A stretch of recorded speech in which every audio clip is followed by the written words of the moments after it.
This is Roberto Chavez. 8 years ago, he was a stressed out attorney, working late hours, missing his family's milestones. Today, he works from his home office just a few steps away from his kids' playroom, making more money than he ever did as a lawyer. What changed? We taught him the simple strategy to flip land profitably in our flight school program that transformed his life. In today's episode, we'll show you exactly how he did it and how he's doing now. Welcome to Nightcap. That's good. Love it. It's Thank good, you so Mark. much. Roberto, welcome. Thank Awesome you. to see everybody. So on today's podcast, I think it's just tradition to go around and say hello. We've got Dude Buddy, the Nightcap OG, Scott Bossman. Scott, how are you? Doing great, Mark. Glad to be here. Good to see you. We got Handsome Rob, John Burnett. John, how are you? I'm doing great. I've got kids like on the other side of the door. I'm just listening to all the happy noises. It's great. Yeah, John has 6 kids. So for those of you that tell me, oh, I don't have time for land investing, boo-hoo. If John can make time, you can. The Zen Master. Breathe in the mailing. Breathe out the marketing. Mike Zano. Mike, how are you? Great and getting better, sir. Nice to be here. It's good to see you. And Roberto, I don't, what was your nickname? You had a drink nickname for me. Carajillo. Yeah. The Carajillo. Roberto Carajillo Chavez. Roberto, how are you? I'm doing great, Mark. I'm happy to be here, and yeah, it's great to see familiar faces. Yeah, I love this new Nightcap podcast format. It's going to be the new podcast. So, Roberto, let's just rewind the tape and talk about your story. Like, how did you get into land investing? Yeah, I mean, it's I wish there was this amazing story of how I found you guys and something that can be really captivating, but it's really pretty straightforward. I mean, I went to school, followed kind of the traditional path. My parents always told me go to school, get a job, the typical. And I graduated undergrad in 2009 when the financial crisis was at its peak. And so I figured I wasn't going to be able to find a job as an economist, which was my undergrad degree. And so I went off to law school and graduated from law school, found a job at a law firm, and great learning experience. But after, 5-6 years, I realized that lifestyle really wasn't what I envisioned my life to be. And I admired and respected the senior attorneys at the firm, but I really didn't envy their lifestyle in terms of work hours. And so I just started looking for something else. And thank God for podcasts. And so I just started listening to different real estate podcasts because I got into single family homes and figured that wasn't really scalable. And so in one of those podcasts, you were there. I honestly can't remember which one it was because it wasn't long into my podcasting journey that I stumbled onto you. And then I just started listening to your podcast. And from there, I remember like it was yesterday, I jumped on a call with Scott Bossman, talked about flight school, what I could expect, and then went through that process. Then I jumped on a call with you after I finished flight school, and you told me about coaching and what I could expect about coaching. And I really just haven't looked back ever since. I just stepped on the accelerator back in 2018 when I started one-on-one coaching with Tate. And it's just been looking forward since then. And it's been an amazing journey. It's been life-changing, to be honest. Amazing. Do you remember like what the turning point was that made you realize land investing could be your path to freedom and you could quit your corporate job? Yeah, when I did that, when I proved the model, it was crazy. I mean, because my return was like $500 and I turned that into maybe $10,000 and that was crazy money like still is, but even back then it was like, what? $10,000? I was making, I don't know if it was $80,000 or $90,000 as an attorney a year, and I did like 1/8 of that or whatever the math comes out to in one transaction, and I had the money in my hand. I was like, this is crazy. Like, if I did this only 8 times, I'd already be making what I make as an attorney. And so, like, that was really, because I'd never seen, well, personally been part or made possible a transaction of that size and really seeing the fruits of flipping land. So that first deal was like, okay, I'm sold, and I'm gonna do this as many times as humanly possible because this is awesome. Yeah, it makes me think of family. So we might as well go to John, who's got 27 kids. And like, imagine, John, it's your dream to have an attorney in the family. And then they tell you, oh, Dad, I'm flipping dirt and I'm making more money doing that. So I think I'm going to quit. I'm going to do that full time. What would you say? Yeah. Yeah. I mean, I think that it sounds like you just be incredulous, right? You're like, wait, what? You're leaving this thing? Like, are you joining something crazy? Is this multi-level marketing? Like, what is it like that's going on? And I mean, I got similar reactions for sure, jumping into my own business too. Like, because you're leaving something that feels stable into something else. And you prove the model yourself, and then eventually you prove it to everybody else, Yeah, yeah. And I was in Mexico with Roberto and his family. So I met his family. They're all really nice and supportive. But I'm just curious, Roberto, like, did you have to have like this difficult conversation with your parents? Not, I mean, it wasn't difficult because I was 100% set. So it was more of an informing rather than asking for permission or anything like that. But my dad was kind of yeah, he had his reservations, and he didn't tell me directly, but he told my sister after I had the conversation with him. So that for him to actually speak up about it meant that he really had reservations about it. But I think he trusted me enough to know that if I was making that decision, it was because I had already kind of factored everything into the equation. So he was really nice, and now he's asking me about like the land deals that I'm doing, and he's curious and he wants to know. So like I can see his excitement about it now, and I think he's come around it. I guess it's not as cool for him to say that his son is a land flipper rather than an attorney, but he sees that I'm happier, so I don't think he cares that much, really. Yeah, yeah. You know what's cool is being able to work when you want, where you want, with whom you want. Right. Right. So that I think that freedom's cool. Dude, buddy, what questions do you have for Roberto before you're no longer sober on nightcap? Nice. Oh man. For years now, you're portraying me as this drunk. No, I'm just kidding. Not at all. I think you're a fun late night nightcap drinker. Oh, okay. But there's been many an episode where by the end words have been slurred. I've never fallen asleep. I've never fallen asleep on a nightcap, like Zano. So I guess what I'd say is this, Roberto. A lot of people are tuning in for the first time. They've never heard of us before. They're like, what the heck is land investing? I believe you only need a few things in order to do this business, right? You need a little bit of time, a little bit of money. You need a drive, right? Some type of internal drive. You need the ability to follow a recipe.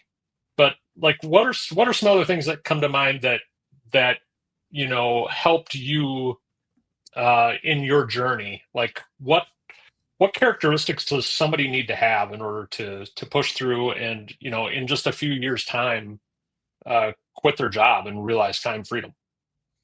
Yeah, no, I mean, you mentioned some of the main attributes and things that people need to have. I think the only thing that I would add to that list would be like all of those things plus like focus. and because it's very easy to get shiny object syndrome, and there's other forms of generating money and flipping other things and doing whatever, but like really focusing in and saying, okay, I'm not looking at anything else for the next 3 years, 4 years, whatever it takes.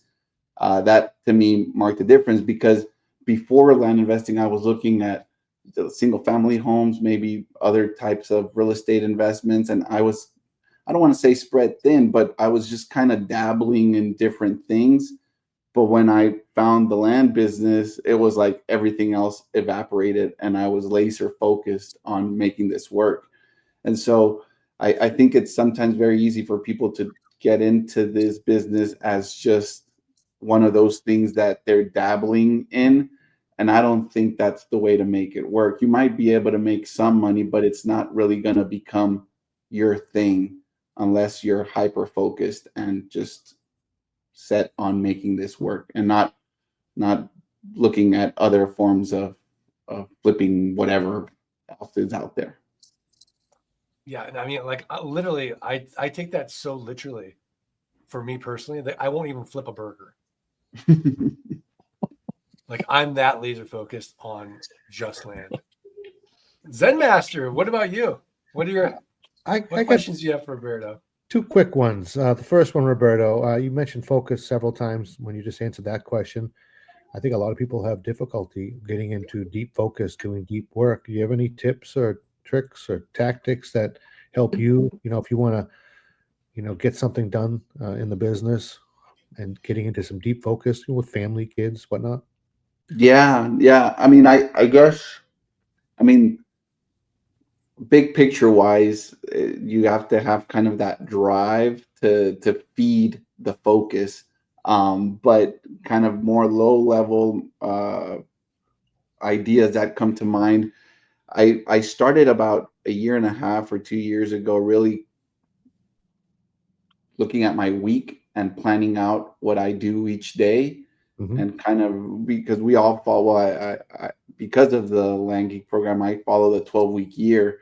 And so every 12 weeks I have set goals, and then I just reverse engineer what those goals are into what I need to do every week. And it goes to the granular point where it's like, okay, Wednesdays from 12 to 1, I'm going to be focusing on X, Y, and Z.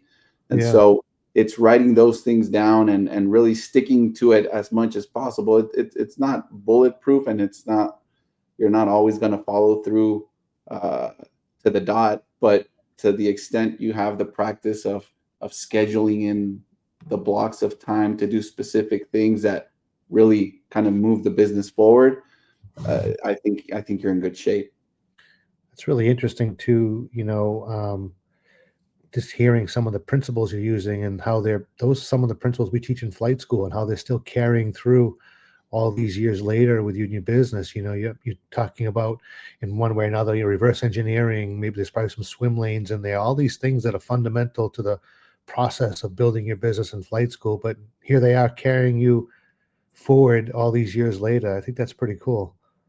Yeah, no, I mean, good principles. They're solid, and they survive the test of time. I mean, because they work.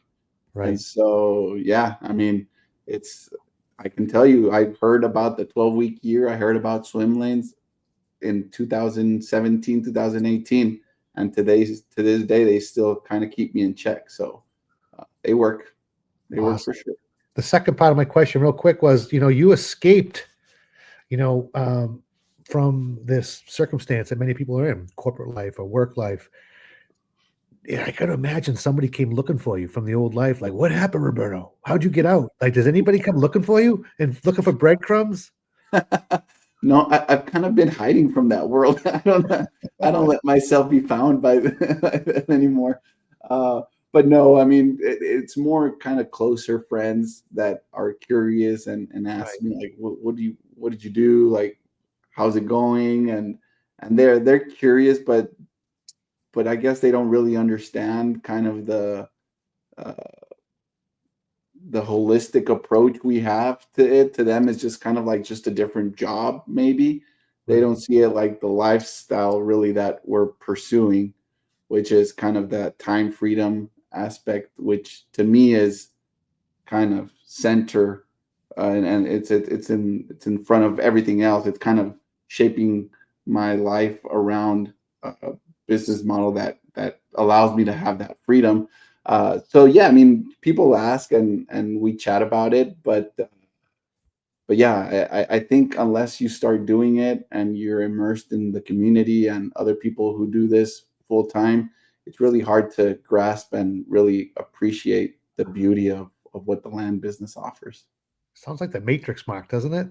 Like you does. escape the Matrix. This is going to be like the Matrix 5, land investing. No, I love it. I love it. Oh, here we go.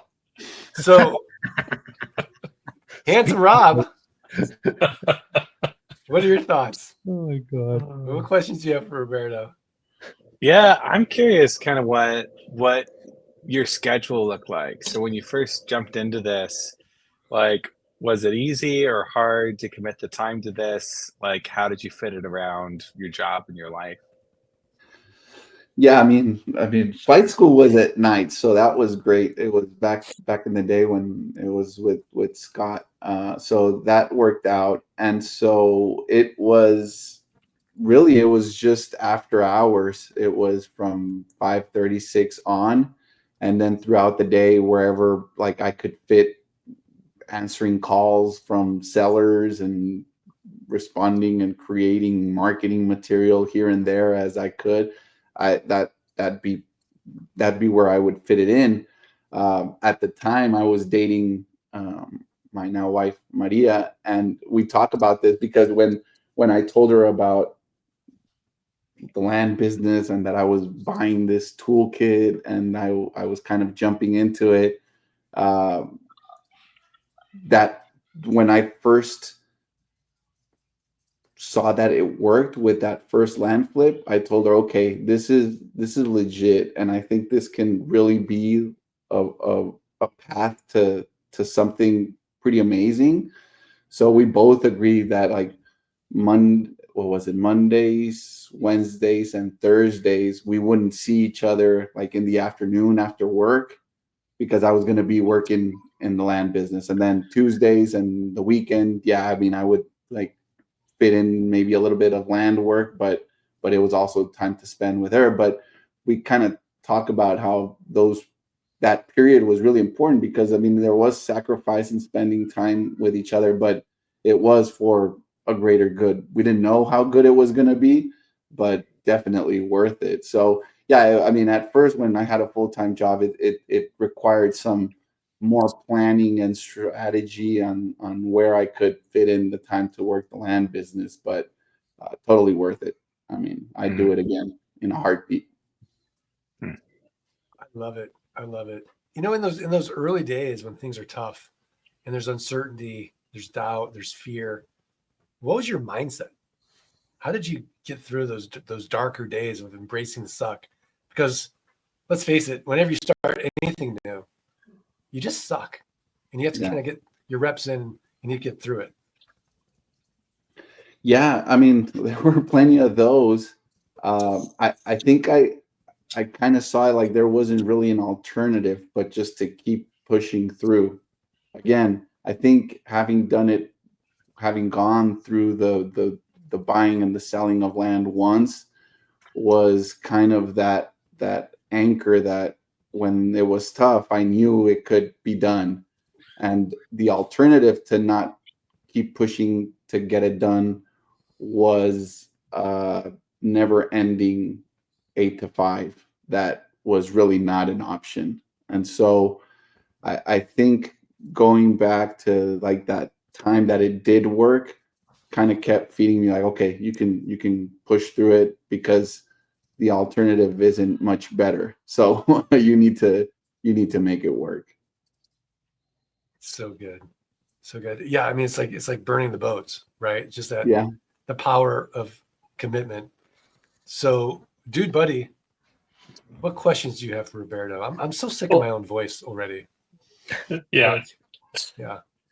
We're not sick of your voice, Mark. Never. We hear your voice throughout the night in our dreams, for sure. So I think that I think everything we're getting at here is like, what does it take to be a land investor? And I think another really important thing that it takes is you need to give yourself some permission to make some mistakes, right? And you also need to commit to maybe a pathway or a journey that's a little bit intimidating to you, right? Because that's where growth is going to occur. So Roberto, can you talk about that a little bit? Like, you made mistakes, and you hit dips along the way. Like, how did you push through during the really difficult times? I mean, I went through coaching twice. And so when I had my biggest dips in learning how to grow a business, how to hire people, how to automate things, I was very fortunate that I had somebody to reach out to. And so I had a mentor, I had a coach. Tate was there. I mean, you guys, I mean, everybody in the community, they were open to give a helping hand. And so I think it does mark a huge difference when you're out there doing it alone. And I mean, let's say I stumbled upon land business through my real estate attorney career. I think the experience would have been much different, because that would have been just me with my legal brain trying to figure out how to flip land. Whereas here, I was talking to people who had 10 years of experience living and doing what I was dreaming of being able to do. So whenever those hard times came by, I mean, I was just a Voxer, a text away, a base camp message away from trying to get some type of resolution. And sometimes there isn't a straight answer, and it's just more of moral support. Like, hey, I mean, that happens, you know. Sometimes you miss, sometimes you lose a sale that you thought was there. Sometimes people stop paying for your land. Sometimes you didn't do the due diligence the way you should have done it. Like, sometimes it's just hearing from somebody else that has a lot more experience, that they've gone through that, and it's okay, and you just keep going forward. And so, yeah, I mean, the community was priceless. I love Awesome. that. I love that. Handsome Rob, what questions do you have? So if you were to go back in time and talk to 2017, 2018 Roberto, what would you tell him, knowing what you know now? Buy more land, but it's never going to be as cheap. Like, I would have taken so many loans. Like, you have no idea what. Like, I would have taken everybody's money left and right and bought like just as much land as physically possible. I mean, I say that jokingly, but kind of seriously, because yeah, I mean, I feel like every time, well, at least since I've been in the land business, land keeps getting more expensive and more expensive. And so it's always a good time to buy land. And 2017, 2018 was an amazing time to buy land. So I mean, I would say that. And on a more serious note, I would like, I wish I would have. I mean, I think I did enjoy the ride, but I was really focused on growing and everything. And I feel like those were the good old times when you're just kind of bootstrapping everything and starting your business. And I mean, now I look back at it with a little bit of nostalgia. And I mean, those days aren't coming back in a way. So I would just try. I would tell myself to savor those hardships a little bit more, and those struggles that kind of lead to the promised land a little bit more. So good. Zen Master, what are your thoughts? I'm curious, Roberto, when you left your job as an attorney, how old were you? 2021, that makes me what, 35, 34, 35. And so if you had not done that, how many more years would you have worked in that role? What? So If what you do you hadn't mean? retired, how many more years would you have been an attorney? Like you'd be an attorney now, and how till you're 60? To you, like how what would you be in your retirement? Oh yeah, there's attorneys there who are in their 70s, close to 80s, and I mean, I suppose many of them keep working because they like it, and it's kind of it's what they want to do. I would have retired probably as soon as I could financially, but yeah, I mean, there's So people there who 20, work 25 years, 30 years possibly that 30 you more years. Yeah, shaved off of. That's a lot of time. yeah. I mean, When you think of it's it a that way. different type of, at least for now, it's a different 4 years of a lifestyle that would have been much different. I mean, Right. just now, I mean, some of you know that are listening, and you guys know I have a 1.5-year-old, and so many days I'm in the morning, I wake up and I'll be with him, and Maria will go to the gym and I'll stay with him until 9:30, 10, and then she comes back, and then I'll start working in the land business, and then I get off at 4:30, and I'm back to helping out with the kid, and we shower him together. And so it's a lot of time that I dictate that I spend with him. Whereas at the firm, I mean, I really didn't. I didn't dictate my time. You know, I would have to go on Saturdays, sometimes Sundays. The the times they expected me to be there were from 8 to 5:36 on the conservative side. So if I had aspirations of growing within that law firm, or really any law firm, because those are the expectations in the corporate world, I would have been expected to work many more hours. And Yeah. so yeah, it's I mean, I've already won 4 years of much better lifestyle thanks to the land business, for sure. How about a real quick tip for somebody that's out there? I know there are people out that they bought their first few properties. They might be struggling selling them. Any advice, any thoughts? Just it can be frustrating to get that first sale, which creates the Yeah. momentum. Just curious, people listening right now, any suggestions, any tidbits, motivation to sell?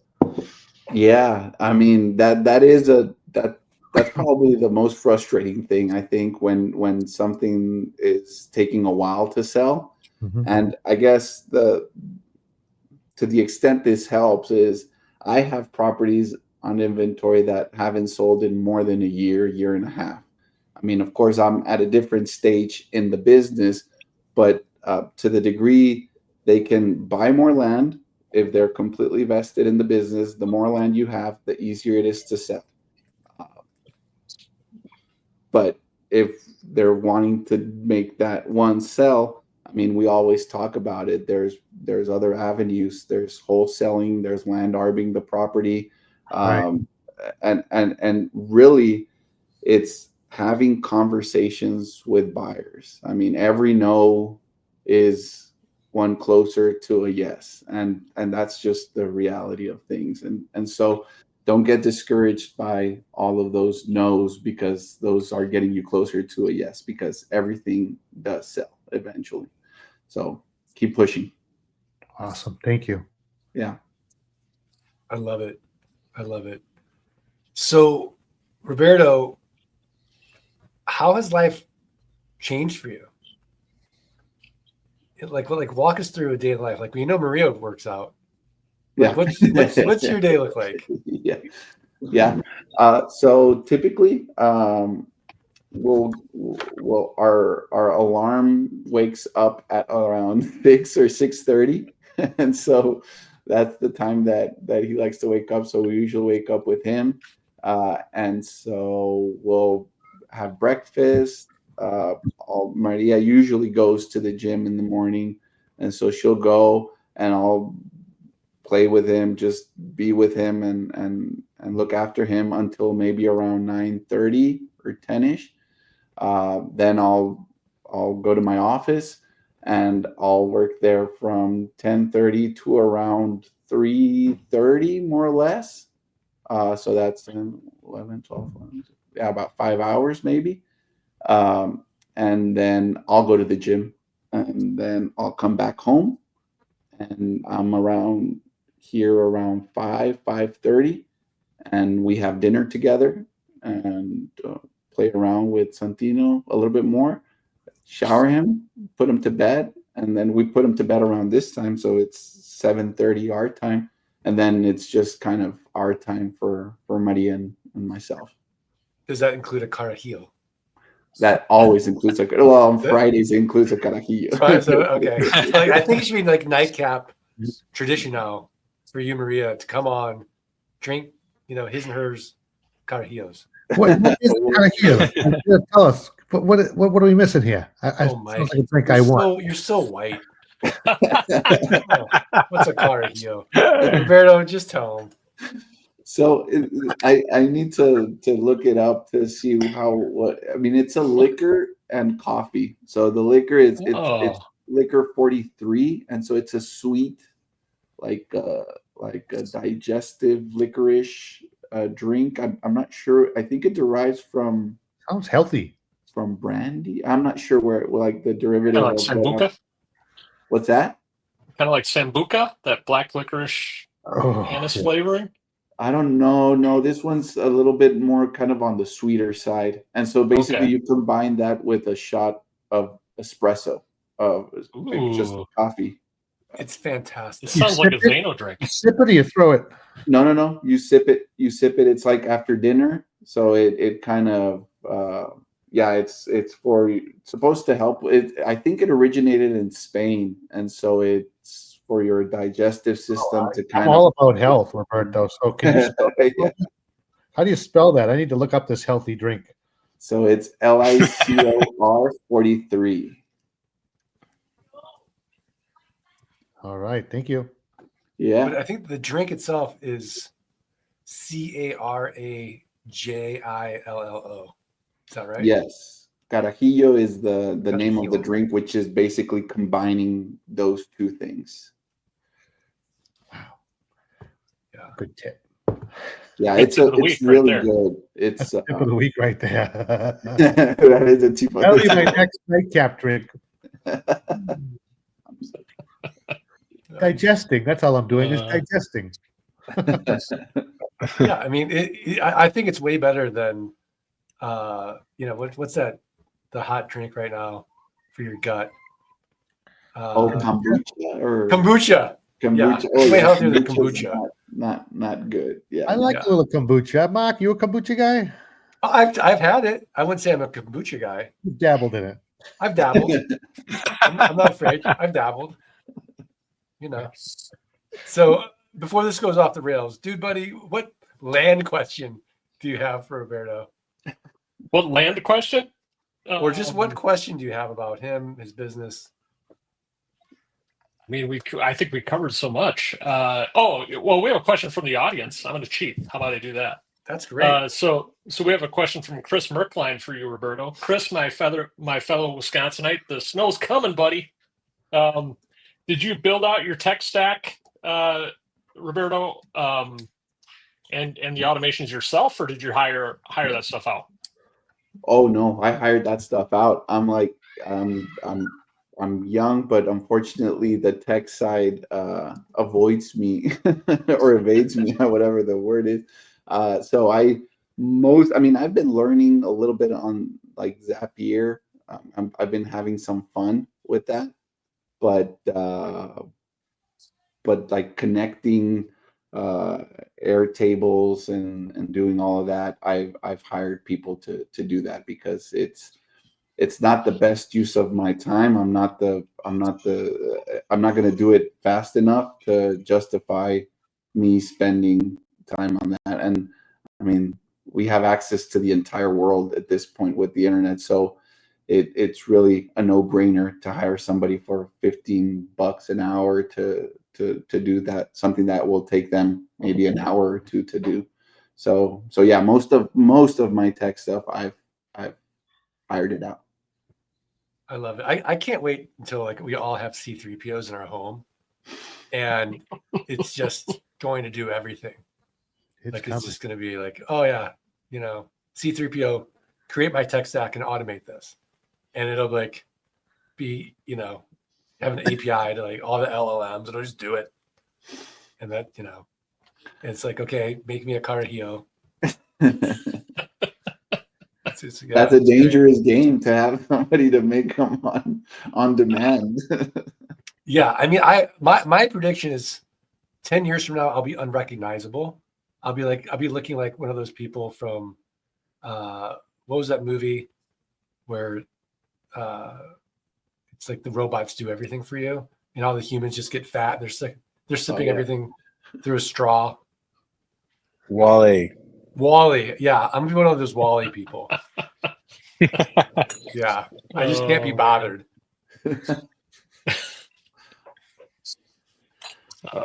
My own personal dystopia. Handsome Rob, what questions do you have for Roberto? I guess, did you have any points that felt like a make it or break it point for land investing? A make it or break it. Were you down to your last dollar? Is that what you're saying? Yeah, or like, I don't know. I guess I'll give an example. Valerie and I, we had this point where we were in this super busy season of life, and we came this close to hitting the pause button on our land investing business for like a month. And I think that probably would have been the end of it if we had. And so, yeah, I'm just curious if there was anything like that you kind of went through. No, but I did. I mean, I don't think I had anything where I came close to pausing the land business. I did make the mistake of pausing my mailers for a while, and it's a rookie mistake because you hear it all the time through flight school. Don't stop mailing, but I was running low on funds, and instead of kind of scaling back, I just stopped. And so there was like a huge void of like 2-3 months where there wasn't any intake or much action. And I had sold like all the land that I had at that point in time. So it was like I wasn't like I made that mistake, which I have never done again. But that's kind of the closest I came to like really making a land mistake in terms of, okay, this made me lose time and opportunities, but nothing that ever made me kind of think like, okay, this might be the end of my land business. Fortunately, unfortunately, that never happens. Yeah, I just saw that question pop up, and I get this all the time. People ask me on the podcast, like, what are the downsides of land investing? And I struggle, and I'm sort of always embarrassed because in every other business or every other real estate niche, it's so obvious what are the downsides. But in our niche, I always kind of say what Roberto said, which is like, well, people just stop their deal flow out of fear, and that's not really a great answer. Zen Master, what's the downside?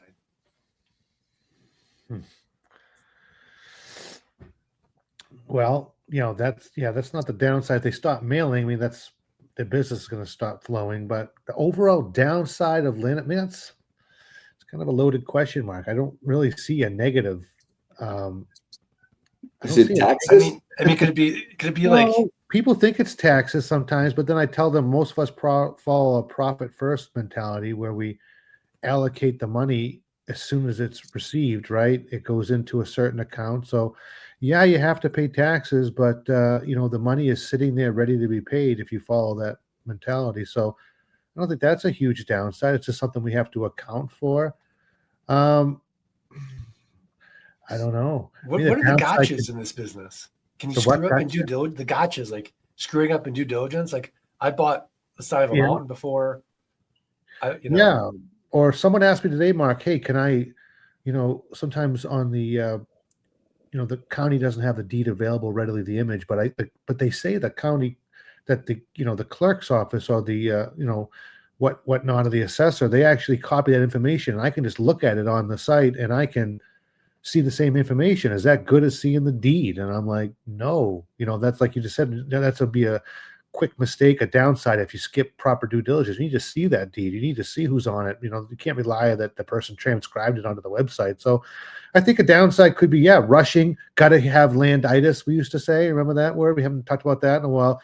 And maybe not following the formula. The reason why we all stay safe is 25, 30 cents on the dollar. We're not going to feel like there's like Tate always says, there's no land emergency. We need to buy this now. If that's the case, then there's something wrong, right? So I would say the downside is if you don't follow a formula, if you don't follow a proven path, if you don't follow a recipe, you could start to go off script. And off script, like, you won't end up with brownies. You'll end up with something that's not very edible. So I think the downside is maybe just building it incorrectly. That's a good answer. I'm going to steal that. I kept talking until I found something. No, it's good. It's good. You found your way to it. You found your way to the answer. It was a circuitous journey, but you got there. Roberto, Billy Swinton has an interesting question. Okay. He's got $10K to start with. Would you recommend putting that into land or a back office business marketing for the business? What do you think? Back office business marketing for the business. I mean, I think you have to start with land. I mean, that's the product we use. I'm not sure what back office and business means. I would leave maybe some money for marketing, but I would put the bulk of it into buying land. I mean, that's where it is. I mean, that's where you can really turn your money around.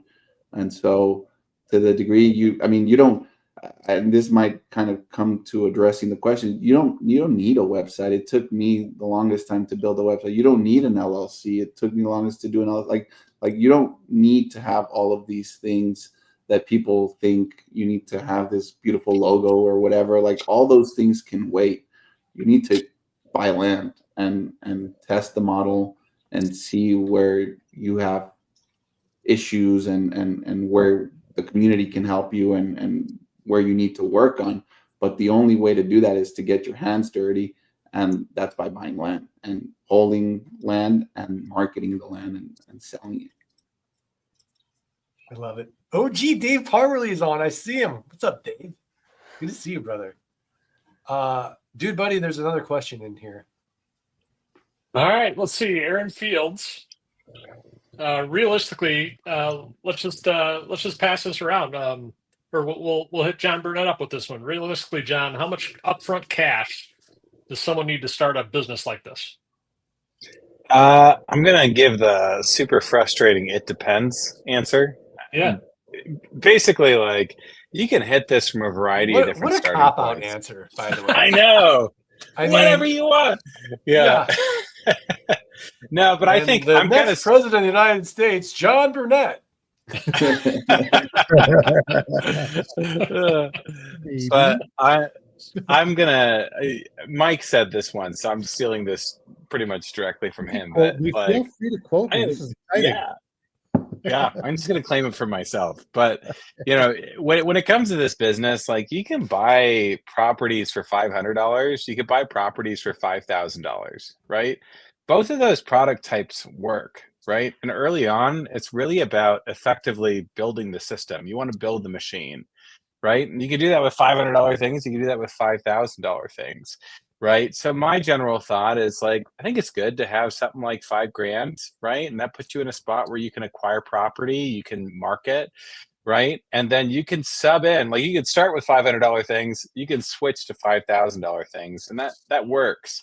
So, people hit this from a variety of different starting points. And then, in my own business, when I was building this, my general philosophy was, like, I want to maintain my momentum no matter what, right? But I want to do that in a way that's sensible. And so I would do things like I bought a ton of land arb from Tate, right? Like I've done dozens and dozens of land arb deals with Tate, and I did very well off of those. But you buy on terms, you sell that same property on terms. When you net everything out, the holding costs are extremely low. So I did that a lot. You can do investor funding and stuff like that if you need to, and just be smart about it. So that leverage is attached to specific properties. So there's opportunity for creativity, whether you're using your own money, using other people's money, or just taking advantage of other opportunities. All right, I apologize. That was a good answer, Roberto. Okay, thank you. Do you have anything you'd add to that? No, I mean he kind of, it was all encompassing because it really does depend. So no, I really don't have anything else to add to that. Yeah, I mean it's so funny because like we have 16-year-olds doing this business successfully, and 70-year-olds doing this business successfully. So you have people who have no money, but lots of grit and lots of time and lots of creativity. Then you have people with money, but they literally have no business experience and because we're geeky, like no tech experience, and they just problem solve and they just follow the recipe. But I think that the secret is just not getting overwhelmed. It's like, all right, I have a problem to solve. Who's going to solve it for me? And I think it was John that said, we just have access to global talent. Maybe it was Roberto. I forget. I know it wasn't Mike. I'll take credit. That's great. Yeah, for sure. Uh, Because Mike's just like, Laura, can you do this? Mark, you know what's awesome? Is something Roberto just said about momentum, because you can build momentum with a $500 property as quickly as you can with a $5,000 property. So if you had a small amount of money and you're buying these small $500-$600 properties and you're selling them, it doesn't matter if you're getting $50-$60 a month. You're turning that money into 3 to 4x what you bought it for, and you're building systems, you're building workflow, you're building momentum, and you can always scale up. So I think that's just a powerful thing Roberto said about momentum, and it really resonates with me in that way. It's like, how powerful is that, right? You're building the same it's like the same as when you have a kid who's an athlete in a small town, but he builds the confidence that he can now go compete in a larger level, but he's in a small little pond, right? But he's doing these small, but he's able to now, because he has the self-confidence. He feels like, man, I'm the shit. Like I'm the bomb. I can go compete with these people. You can do the same thing with $50 deals a month, $500 properties, and build that same confidence and momentum. I appreciate the credit, Mike, but that was John who talked about momentum. Jeez, We swapped. it's turning into the John show. We got to be careful here. What's going on? It's okay. I took one from you, Mike, so it's just great. All right, but now it's yours. Round and round we go. Round and around we go. I love Welcome to the John Burnett Show. Cheers to John. Here's to John. Everybody have a drink to John. Cheers. Every time someone says the word John, everybody needs a drink. Okay. It's a new drinking game. So, John. Okay, so Roberto, let's make the argument to Erin Fields and her husband. Why, with all the millions of ways to earn money in this world, why land investing?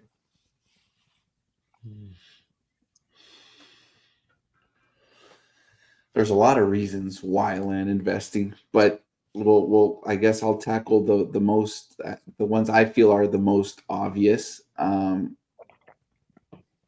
Real estate is a great tool to create wealth, and I think of all the assets within real estate, land requires the least amount of maintenance, and so you're kind of entering the real estate world, which is kind of I heard a quote somewhere, but it's kind of the last frontier where the average man can become wealthy or a millionaire or something like that.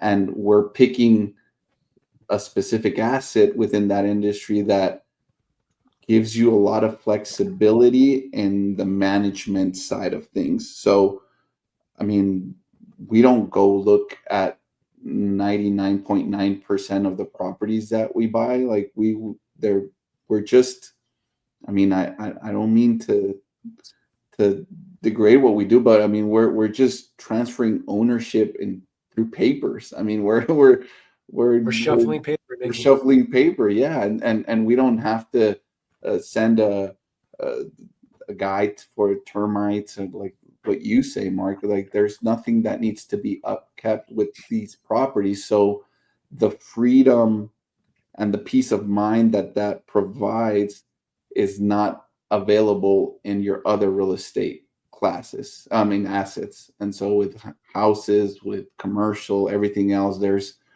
much more things and people involved that open the doors to more headaches and more issues and things that keep you up at night. So that's what I would say about land. I love that. I love that you said the average man, where when I think of it, I think of myself as the below average man. Can make millions in real estate. So dude, buddy, my argument would be you get a one-time sale, you get recurring passive income every single month, no renters, no rehabs, no renovations, no rodents. And it's a simple game. Can you create enough land notes where your passive income exceeds your fixed expenses with this unique asset, as Roberto was talking about, nothing to maintain, nothing to protect, can't be destroyed. Pandemics, no problem. Business went up, right? Recession, no problem. Land's on sale. Let's buy more. What else could happen? And so, Well, you can. Oh, yeah. sorry, I thought you asked me. No, go ahead. No, I am. You can scale. You can scale this thing, right? This is a scalable business.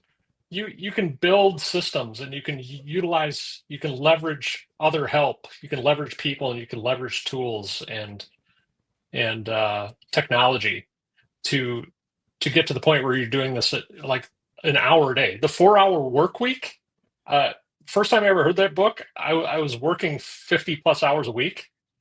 And that was like completely unattainable to me. Like I couldn't even fathom that.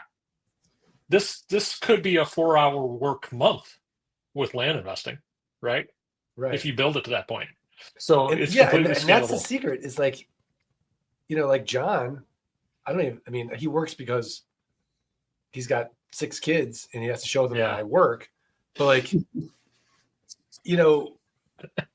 it's a machine that you're building so that you can travel around the world. And I loved seeing the pictures of Roberto and Maria. I think they were traveling in Europe and he's still making money. And his borrowers are still paying his bills while he's doing what he wants. And his team is doing the work and following the recipe. And I think that's the truly passive piece of it. Now, technically speaking, I don't think anything's passive, right? You earn $1 billion. You still have to do something with the billion, right? To earn the interest income. And so, and I don't even make the argument like, doing nothing is probably not healthy as a human being anyways. But to my definition of passive, where you build it one time and it continues to earn income so that you can live your best life. You can solve not just your money problems, you can solve just your time problems, right? Like Mike was in Maine this week seeing a buddy and still making money doing it. So, we all have our own stories. Scott, I love his stories. Like I got sick and I didn't have to call HR. I could just be sick. And I didn't have to worry about work or calling anybody. I didn't have to worry about PTO or any of that stuff. Like I could just be sick and take care of myself. And the bills are still being paid because of the business. And the work's still getting done. For sure. It's hard sometimes, even when I get sick now. We've been so programmed to the other lifestyle, or like there's something in me that it feels guilty about being sick and not being productive. But I think that's more of a mental hurdle sometimes that you just kind of have to overcome. But yeah, it's true. I mean, you can be sick, but sometimes it's hard to get out of your own head, I feel. Yeah, I love it. So I think it was John that asked the question, like, what's like the best advice you would give a newbie? I want to flip it. What's the worst advice you see or hear given in land investing today? Was that who were you asking? Well, Roberto, it's your show, brother. So you start. You can pass the talking stick, the mic. No, his name is running on the banner at the bottom here, which I've been jealous of the whole show. Like, when did my name run at the bottom? I saw that at the beginning, and I was like, "Wow, that's really cool!" Like, well, you guys put my name there and everything. But so, what's the worst advice in the land business? Well, it's actually, I guess it's partly. I think there's a misconception that you need a lot of money to be able to be successful in the land business, and I think John already alluded to it. That's not really the case. I mean, you just need to be creative.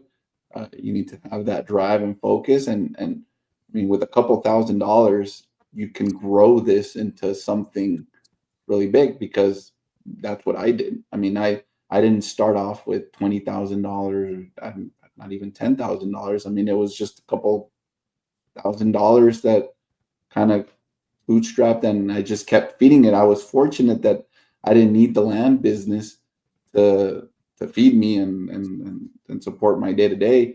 So I was able to feed everything back into it for 3-4 years. But yeah, I mean, I think there's this misconception like, oh, well, you do land investing, you must be like rich to even get started with that. And that's not really the case. I love it. Well, we only have 2 minutes left. Dude, buddy, you want to land the plane? Yeah, well, I would just be on the lookout. So for everybody who's watching, please join us next week. We're gonna feature one of our Land Geek coaches next week, and we're gonna talk a little bit more about scaling the land business. Right. So I don't know who we're having on yet, but we're gonna have a Land Geek coach on the call. And we didn't get to the giveaways tonight, but if you guys go to the description in the comments, you can fill out a Google form to be eligible to win a few copies of, or to be eligible to win copies of Dirt Rich and Dirt Rich 2 signed by none other than Mark Podolsky, the Land Geek. I don't have a signed copy, but that's fine. Signed copy either. Me neither. I already entered my name in the drawing. There you go. Yeah, exactly. So, but no, I just want to say thank you to Roberto for coming on, and your story is very, very inspiring. And Thanks for having me. It's just another data point, right? Of many data points that this works. And Mark, you've helped hundreds of people, and I think we all owe a debt of gratitude to you, obviously. And maybe that's how we should end the call, with a toast to Mark Podolsky. I'm not going to say no. Thank you. To Mark, to you guys. the Land Geek. Thanks, everybody. Thank you for having me, guys. Great to see you. Thank you. Talk to you guys later. Thanks, Roberto. Bye. Cheers.